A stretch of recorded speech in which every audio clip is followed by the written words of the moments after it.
So let's go through what happens when we're opening a mix that has a drum kit in it. The first thing we can see is that it has all these different microphones. So in the case of this track, which is one of my latest songs called Twisted Truth, I have 2 microphones for the bass drum, 2 microphones for the snare, I have 2 microphones for the second snare, overheads, hi-hat, ride, toms, and all that. Overall, 13 microphones. Now let's see what happens when we're playing them out of the box on 0 dB right as they come into the mix.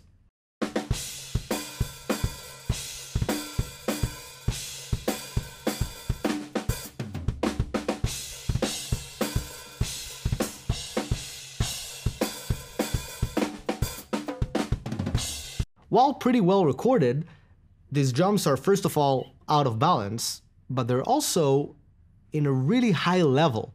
If we had other instruments in the mix, we'd hear it right away. They're very loud and they create a lot of digital distortion in the way. We can see it in the meter. If I'm gonna open Mix Console, I can see that almost every hit of the drums is basically creating a pick. It's getting beyond 0 dB.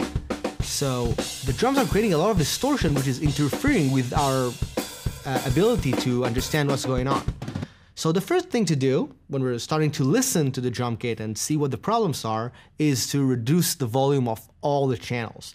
This is very healthy for the mix in general. One way to do it is, of course, lowering each of the faders individually.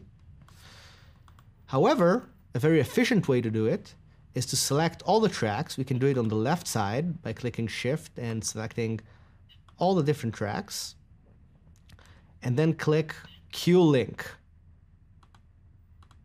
So we click Q-Link right here, and then reduce the volume of all the channels. Now when I'm going to play all of them together, I'm going to get a lot of headroom and just understand what's going on even before I'm trying to do the individual leveling.